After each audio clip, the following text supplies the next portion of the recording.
We start this hour with new details on Donald Trump's fourth indictment. NBC News has learned that law enforcement officials are now expecting the former president to surrender to a Fulton County jail no earlier than Thursday of next week. Fulton County DA Fani Willis has given Trump, along with his 18 co-defendants, until Friday to voluntarily turn themselves in to face charges related to attempts to overturn the 2020 election results in Georgia. One of those co-defendants is Kenneth Chesebro, a Trump lawyer and the alleged architect behind the so-called fake electors scheme. This week, a review of footage on January 6th appears to show Chesebro on the grounds of the Capitol the day of the insurrection. But there is no indication he entered the Capitol. Chesebro previously invoked the Fifth Amendment when asked by investigators if he was in Washington during that week. To say tensions are high around the Georgia case would be an understatement. Thanks to Georgia state law, the names of Fulton County grand jurors were revealed among the pages of that unsealed indictment. And it didn't take long for their identities and personal information to leak online as well, leading to harassment and threats of violence. Now the FBI is stepping in, joining the Fulton County Sheriff's Office to help investigate all of these threats. Getting this hour started for us is NBC News correspondent Julie Sirkin, live from Fulton County, Georgia. Julie, as of this morning, NBC now knows Donald Trump is going to turn himself in, or plans to turn himself in, to that jail no earlier than Thursday. So what more do we know about that purported timeline, as well as the surrenders of his 18 other co-defendants? Well, Katie, the timing is interesting because it's just a day after the first Republican debate in Milwaukee, a debate that the former president says he plans to skip, at least for now. Of course, plans can change, but he plans to turn himself in no earlier than next Thursday. He has until midday Friday to do so. So do, by the way, his other 18 co-defendants. And I got to tell you, my producer, Liz Brown-Kaiser, and I just went through the booking info to see if any of those defendants snuck their way into this jail behind me. There's this entrance. There's also a back entrance, and none of them were booked yet. Now, of course, anything can happen. This jail is open 24/7 for booking, so they can really arrive at any time of day or night. But so far, that has not happened yet. Again, remember, the judge set the deadline for next Friday for them to do so.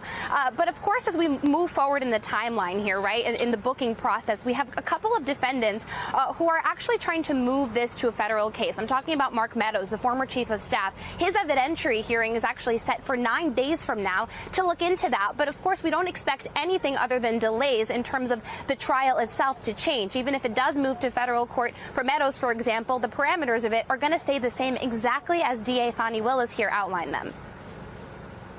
Julie, DA Fani Willis has proposed in a scheduling order that's been submitted to the court that the arraignments for these 19 defendants take place the week of September 5th. She's also proposed a March 4th, 2024 trial date. Obviously, there's stuff that's very fluid here, but could we expect those dates to be cemented into place? And Katie, you know better than pretty much anybody that in a case this large with so many defendants, either one of them can make motions to appeal, delaying the proposed trial date, delaying even the arraignments that are to take place. Though in this case, they usually happen about 2 weeks after the booking process is complete.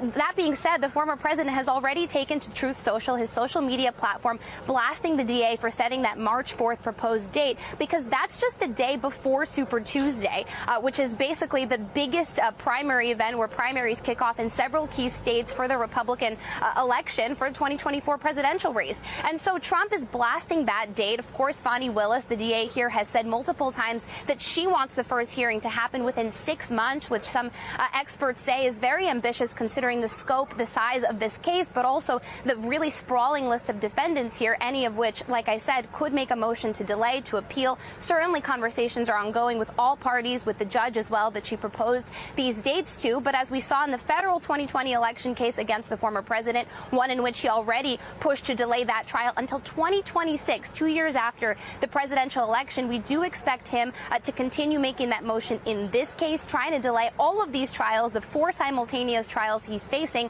until after the 2024 presidential election. And I should note, a race where he is currently still the GOP frontrunner. Julie Sirkin, thanks so much for getting us started this 9 o'clock hour. I appreciate it. And joining me now is Maya Wiley, the president and CEO of the Leadership Conference on Civil and Human Rights, and also a civil rights attorney. Maya, it's good to see you. Let's actually stay with the Fulton County case before we talk about some of the other Trump cases that are going on.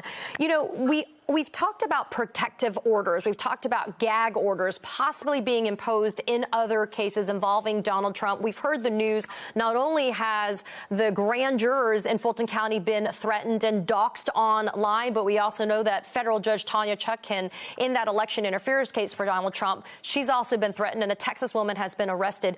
Do you think there's a very real possibility in the state of Georgia involving this Fulton County case that Donald Trump could be gag ordered, that he could be gagged in some way to prevent some violence from happening?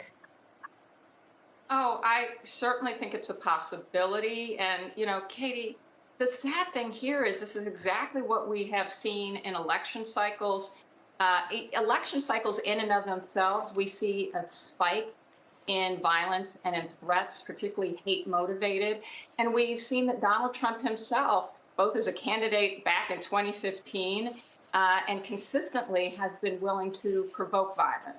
So it's certainly possible. I would expect it to be something we'd be concerned about. Remember that one of the counts in the Fulton County indictment includes the incitement of threats and violence against Ruby Freeman, a poll worker.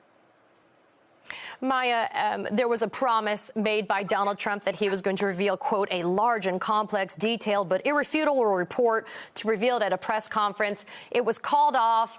Trump posted on Truth Social, you know, his lawyers are going to put in legal filings. But let's talk the law on this.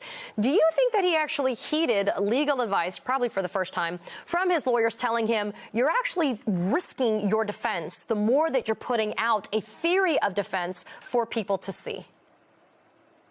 Yeah, it's the way it certainly appears. It's impossible to know, of course, what's happening in those conversations. But, you know, Donald Trump is one who likes to talk. He likes to say what he wants to say, and he doesn't like to be told what to say. We know that from his tweets, even as president. You could tell the difference between his own personal tweets versus ones that someone crafted for him.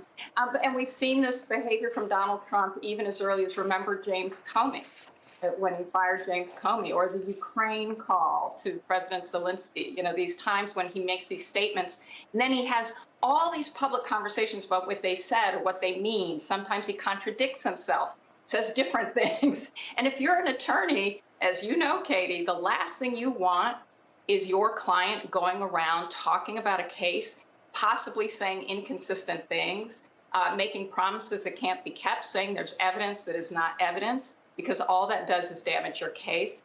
It's very hard to imagine that if there was exculpatory evidence, if there was evidence that would prove that Donald Trump had not committed a crime, it would have gone unnoticed or unstated by lawyers or by representatives or by Donald Trump himself all these years and lead up to these indictments. Yeah, especially in Fulton County, Maya. That was a 2.5-year investigation by Fani Willis. One last question before we go to break, and we're going to stay on Fulton County right now. Rudy Giuliani is saying that he's going to follow suit with Mark Meadows, that removal to federal court from state court that Meadows has done and that we expect Donald Trump to do. 8 of the 19 defendants in the Fulton County indictment, Maya, they're lawyers, putting aside the shame that they bring to the profession that we have. Do you think it's actually a viable thing for Rudy Giuliani to claim, I may not have been a federal official, but I was acting at the behest of or at the direction of a federal official, that being Donald Trump, when I did the conduct that's being alleged in this indictment? It's certainly very hard to imagine that this will work. I certainly don't think it should. It's the same as Rudy Giuliani acting or pretending that he's like a White House counsel when he's a private citizen, or Steve Bannon running around saying, I have executive privilege, when he wasn't a staff member of the White House. You don't get to say you're a public official when you're not a public official. You don't get to say you're a public official because you have at one time or currently work for a public official in that person's private capacity. And that's exactly, to the extent Rudy Giuliani holds himself out as an attorney to Donald Trump, it's in his private capacity. Remember, he was even saying that back when we had the first impeachment with his visit to the Ukraine, trying to get a criminal prosecution started against Hunter Biden, all of that, what he publicly made clear, he was doing it in his private capacity. It's the only capacity he could have as someone who is not hired by the White House. Maya, you're doing some throwback there. First impeachment, we've had two. Fourth indictment, right? Two impeachment, fourth indictment, one-term president. Maya Wiley sticking around. We're going to continue this conversation